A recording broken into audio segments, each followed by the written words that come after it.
5, 4, 3, 2, 1 start.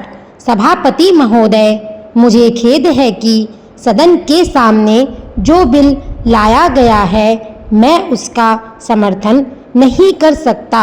सभी जानते हैं कि जहां तक भ्रष्टाचार दूर करने का प्रश्न है, अभी तक उसमें विशेष सफलता नहीं मिली है।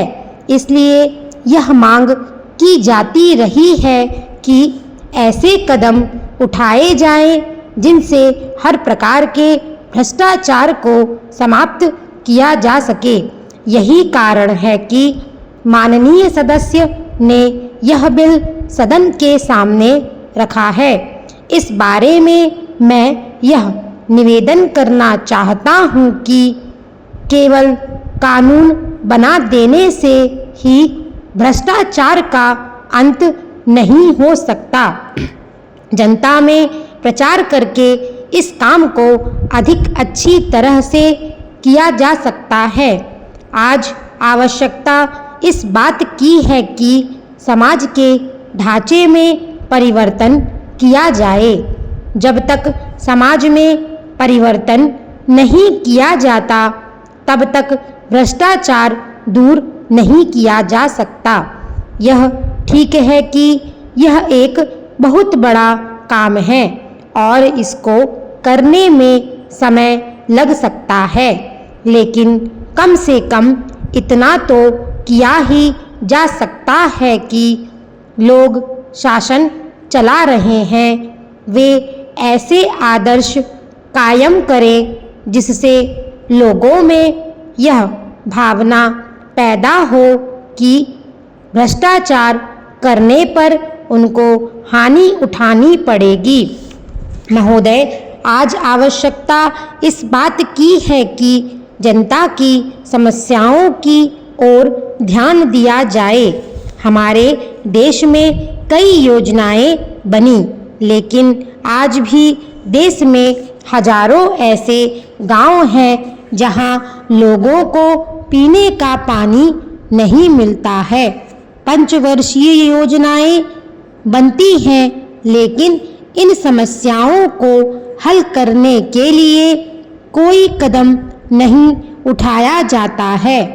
मेरे दोस्त ने अभी कुछ समय पहले अपने भाषण में कहा कि यह गांधी जी का देश है। हम महात्मा गांधी जी के सिद्धांतों पर चलते हैं। मैं कहना चाहता हूं कि केवल आपको या हमें ही नहीं, बल्कि सारे देश को यह जानना चाहिए कि गांधी जी के सिद्धांत क्या थे। गांधी जी चाहते थे कि इस देश में प्रत्येक आदमी यह महसूस करे कि यह देश मेरा है, मैं इस देश के लिए हूँ। लेकिन आज इस देश के आदमी की क्या हालत है? वह इस हालत में नहीं है कि वह अपने को इंसान कह सके। आज हम यह देखते हैं कि देश के कई हिस्सों में दंगे हो रहे हैं। इन समस्याओं को किस प्रकार से हल किया जाएगा, इसके बारे में माननीय सदस्य के भाषण में कोई जिक्र नहीं है। सभी जानते हैं कि देश में हर साल दंगे होते हैं। हमें इनका मूल कारण जानने की कोशिश करनी चाहिए। मैं चाहता हूं कि सरकार इसके लिए कारगर कदम उठाए ताकि ऐसे दंगे देश में ना होने पाए। हमारे देश के लिए यह एक कलंक की चीज है। इस तरह की बातों से देश कमजोर होता है। दंगों के लिए जिम्मेदार लोगों का समाज में कोई स्थान नहीं होना चाहिए।